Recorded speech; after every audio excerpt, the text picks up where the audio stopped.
Hello, my name's Bruce Fummey. It's the 6th of April.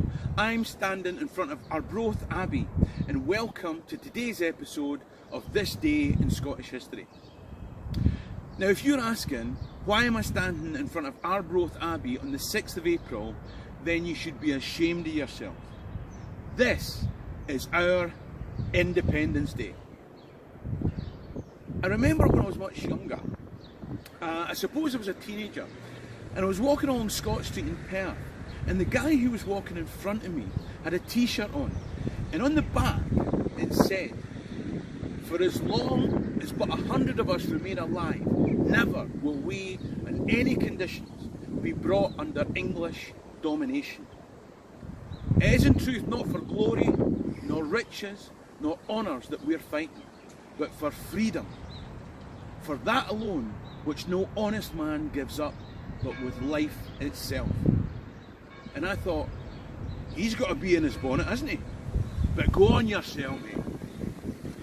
And then I realised, what happens if I'm one of those 100? Like, he was saying that if there was just 100 or more Scottish people left, then we'd fight to the death against the English. Now, don't get me wrong, I campaigned for a yes vote in the referendum.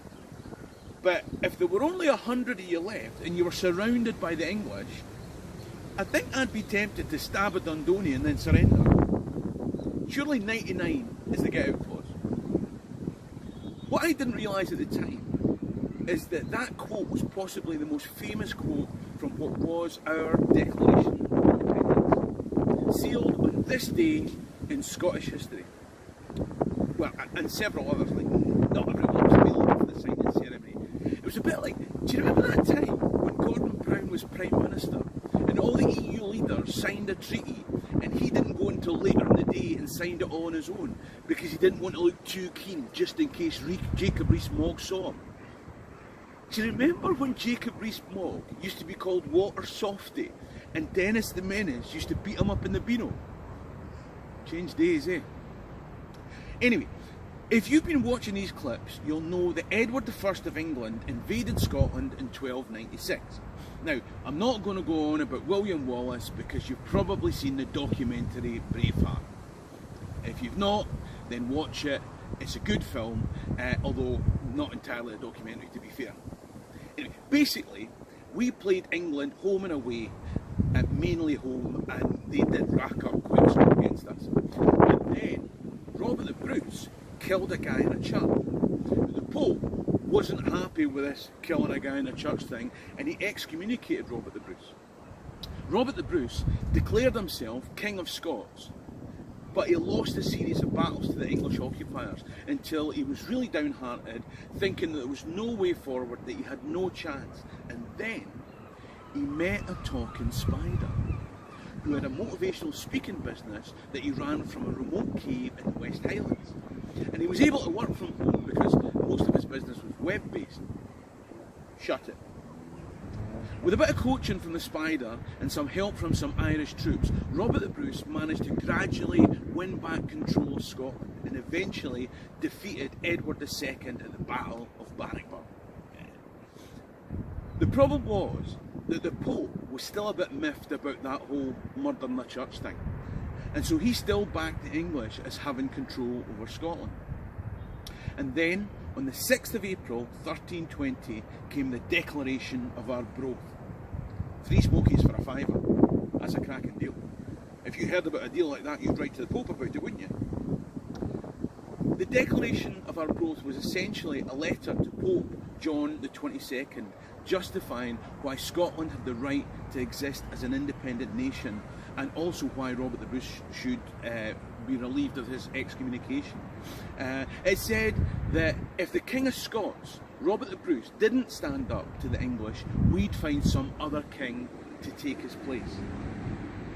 Now, I'm sure it was partly propaganda and bluster, but it also harked back to the old Celtic law of tanistry, where the nobility and the clergy chose the best man to be king from the wider royal family.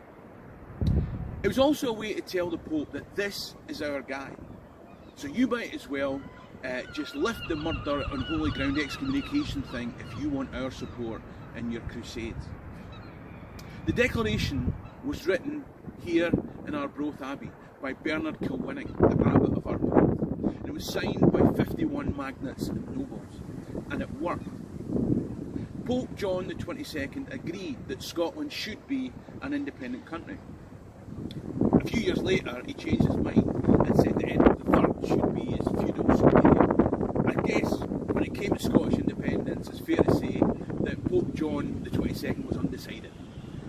It was a different story during the 2014 independence referendum though, wasn't it? When the Pope, who lives in the Vatican, the smallest country in the world, said that Scotland was too small to be independent. I tell you what, people in Scotland had things to say about that. In fact, I've got a quotation, right, from Rangers Football Club for Independence. Their spokesman said, "Fuck the Pope." There you go. To be fair, Rangers Against Independence, they also said fuck the Pope. There were no undecideds in that particular survey.